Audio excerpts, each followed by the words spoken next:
Hey everyone, so in this video I'm going to be going over types of hatching or shading. Let me just go ahead and add that into the title. And we're just going to be, as I mentioned, going over 6 types of shading or hatching, and then we're going to be applying these to these little circles here to make them more like spheres. So let's get started. So this is hatching here. We have number 1 called hatching, which is basically lines in one motion. And then the darker you put it, or the more closer you put those together, the darker they look. So I'll give you an example. The farther apart you put your lines, the lighter it is. Let me actually do this here real quick. Let me make these further apart. So what I'm going to do is this. I created 6 squares. You can do this if you want. You don't have to though. And I'm going to space this top part a lot more. So let me go ahead and space this all out here. So as you can see, this is hatching, which is basically just going in one motion. However, the density and the value matter. So as I go more towards halfway, I'm going to add more lines here, which will make it a little bit darker because we have more mass. That's getting darker now. Now I'm going to go around this third area, this little other area here, and I'm just going to keep hatching, adding more density and lines. It's getting even darker now. And I'm just going to continue until I reach to a pretty dark mass. So I'm just going to keep going darker and darker. Remember, if you notice here that I'm kind of going through this in different levels. So here's the lightest, second lightest, third lightest, fourth lightest, and I'm going to go all the way to number 5, which will be at the little corner, which will be the darkest. But remember, still, my line direction is still going in one direction. So that's how you do hatching. Here we have cross-hatching will be in 2 different directions. So let's go with one direction. Just kind of spread them all out. Just do one direction first. However, we go to the different direction. This is cross-hatching because it looks kind of like a cross. I'm only going to be leaving out one portion here. So this is probably the lightest. Maybe I'll add a little bit of cross here. But so far, this is what it looks like. We just got to keep adding more density and it'll become darker.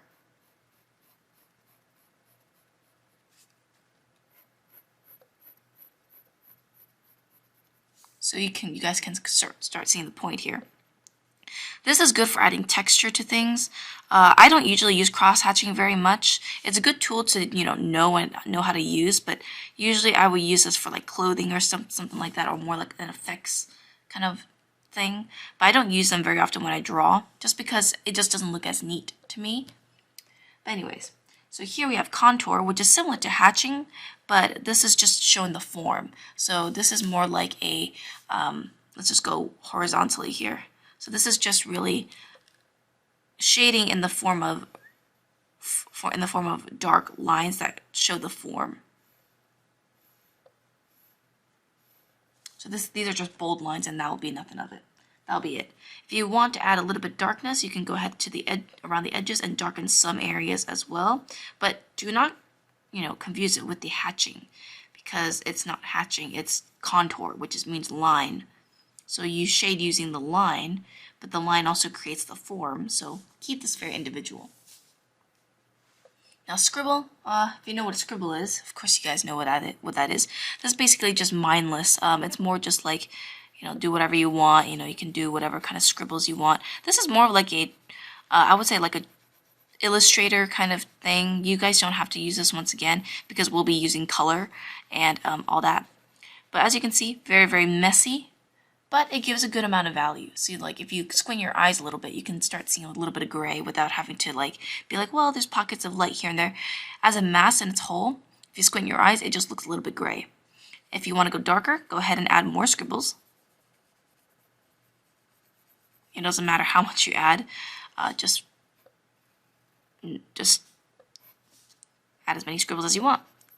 So as you can see, I'm pressing darker as I want to go darker. So notice how I pressed very lightly at first, and then I gradually went darker and darker and overlapped some other lines. And if I want to make it really, really dark, I just scribble really darkly, but I'm not putting too much pressure.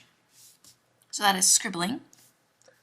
And then we have stippling, which is more of like a dotted look. So this is going to be a little bit time consuming, but I'm just going to be showing you guys what this is. So basically stippling is basically like pointillism, where you use points to make a nice, different kind of value. And that's kind of what screen tone is sort of based off of.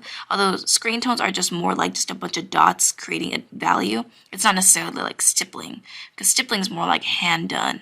Now I know a lot of people who actually are obsessed with stippling, and so everything that they do is like stippled, which I mean is okay. Because all you're really doing is just stippling, you're just kind of putting little dots here and there, and it makes it very, very easy. So as you can see, just by having this little bit of dots here, you can already start seeing the tone in there a little bit. However, if I want to go darker, I'm going to just add more stipples. And this would be a little bit more time consuming, but this is another way of how to hatch. And if you don't want to use this, you don't have to. This is more for those who just want to go for more shading, go for more of a shading look. I prefer more hatching personally, just because it's just easier, or more like using the side of my pencil to shade, which I will show you guys in a little bit.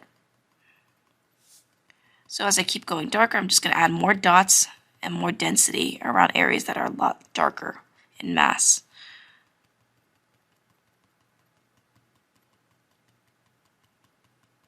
So pretty mindless. This is what stippling is for. It hurts my hand. I don't like it. But personally, if it's up to you guys can do that. But you can see there's a little bit of a gradual value change now.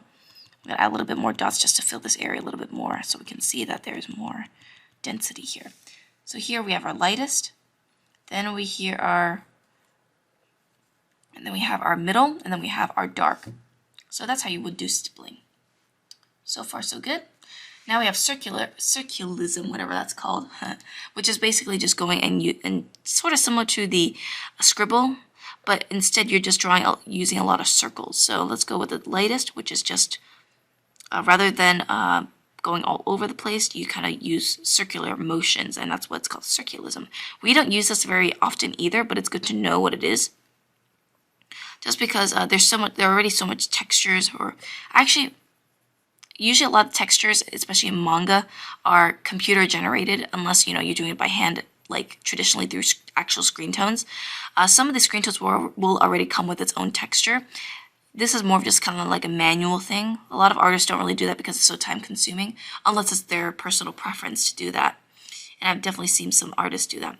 So as you can see, I'm just going for more of a circular motion here using my shading. This is actually good for curly hair, for example. If you're going to draw more like afros, or if you're going to draw more kinkier hair or curlier hair, this is a good texture to use when it comes to drawing very dense hair. So that is what these 6 types of hatching is. We have hatching, cross-hatching, contour, scribble, stippling, and circulism. And the other type that I like, which is just bog standard shading with the pencil, using the edge of your pencil, and then simply just using a bit of shading and a little bit of gliding your pencil across.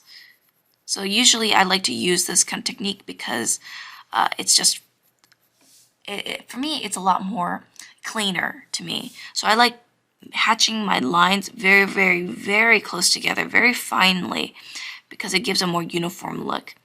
And notice I'm still going the same direction. I'm picking up my pencil every time I draw a line. So I will go ahead and zoom in just so you guys can see. Well, this is the best I can zoom in so far. Hopefully this is all zoomed in. Let's see if this is zoomed in enough. So as you can see, I'm not doing this. That's not what you want to do. This is actually a little bit too close. It's kind of hard to see there. You don't want to do this. You want to hatch very, very quickly. Pick up the pencil every time you want to do this. Of course, if you want to go darker, just pick up the pace and make it darker. So that's how I like to do it. Because, for instance, if I want to color hair, for example, let's say this is a hair strand, I'm going to draw a little highlight, for example, the highlight space. And then what I'm going to do is I'm just going to be shading this in really quickly. Just using the same technique, just being very light with it and very gentle. And that automatically creates a nice volume. And then if I want to, I can go ahead and shade a little bit more around the edges here. Most of it in a hatching motion. But that's what you guys can do when it comes to shading hair, for example. And I will get to that more. So now let's go ahead and, fill in these spheres. How about that? So first is hatching. And I'm numbering these based on the types of hatching. So this is a hatching circle here. So all we really need to do is find our light source, which will be here. This is our light source. So our highlight will be up here. So everything below it will be in shadow. And we have a cast shadow here, which we can also hatch. So let's first start off with our core shadow or cast shadow or drop shadow, which they would call the main shadow here. They'd call it different names, but I would just say our actual cast shadow, which is the shadow that's cast from the object being put in the light. If you want to hatch it, simply go very, very dark, and then as it goes farther away, go a little bit lighter using the hatching motion. Same thing here. This is our main shadow. I don't know if it's form shadow or core shadow. I think it's core shadow. This is our drop shadow. This is our core shadow, which is, where it mainly appears. Our form shadow just shows the form of the object, so it's a lot softer. So our form shadow will most likely be kind of around this area here. That shows a little bit of what the shape of the form is. So if you also remember what I taught you guys on core shadow and halftones, this is really, really dark in proximity to the actual light area. And then this gets a lot lighter.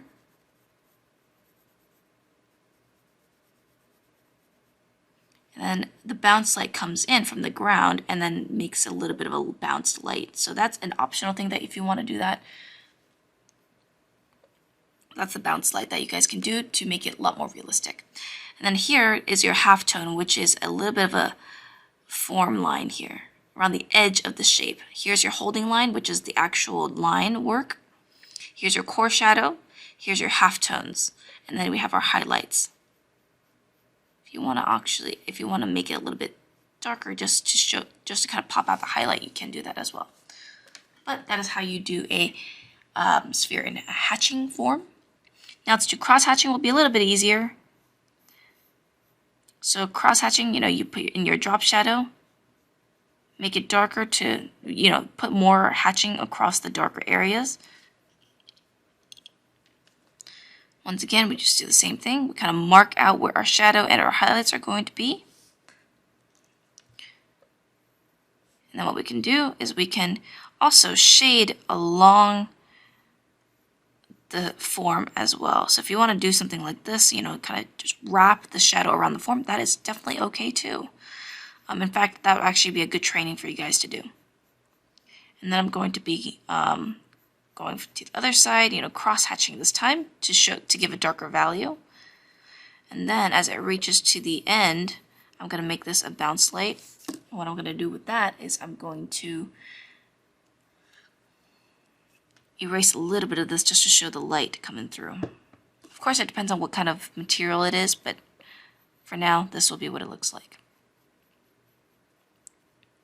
So cross-hatching is basically hatching in different directions, but pretty easy, pretty simple.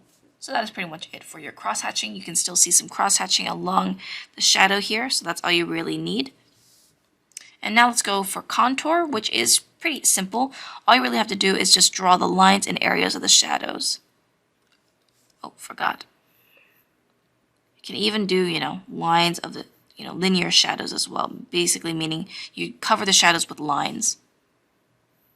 So as it gets darker, or as it gets lighter, lighten up your lines until it reaches to the highlight. In that case, you don't put any lines in there. But as this gets darker, you can make it darker and closer together.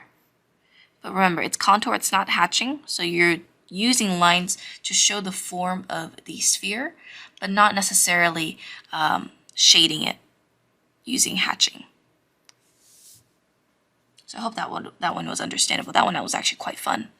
So now we have scribble, which is your fun part.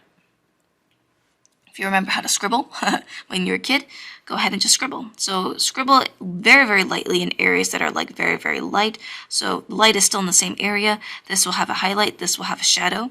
This will have drop shadow. So if you want, you can scribble in the drop shadow, and then scribble in the core shadow.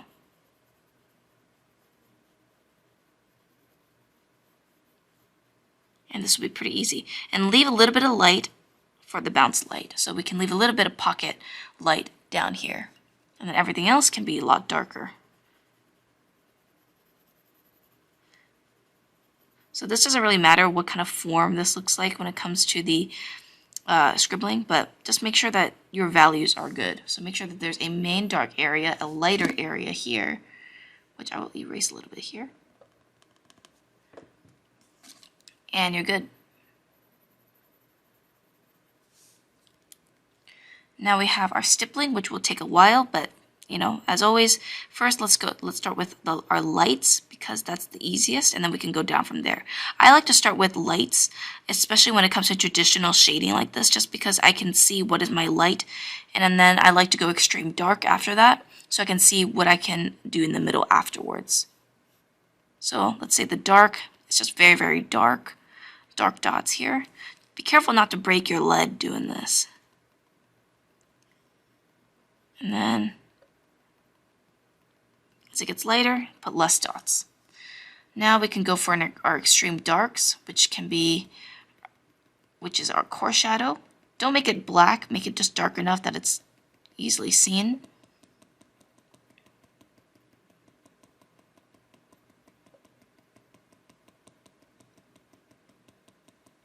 And then leave a little bit of light, bounce light from the end, at the end here.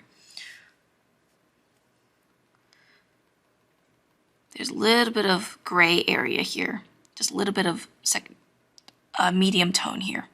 So here's our darks, here's our medium, and then there's our light.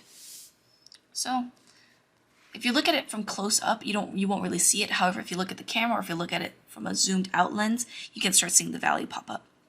And now our fun part, which is circulism. Very, very simple. Just shade very, very lightly using circular motions.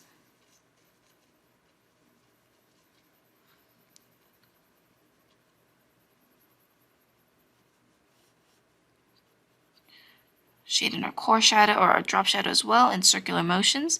And then as we go to the core shadow, we want to go ahead and put in this texture here. And then as it gets lighter, as it gets closer to the surface where the light is, it gets lighter and lighter.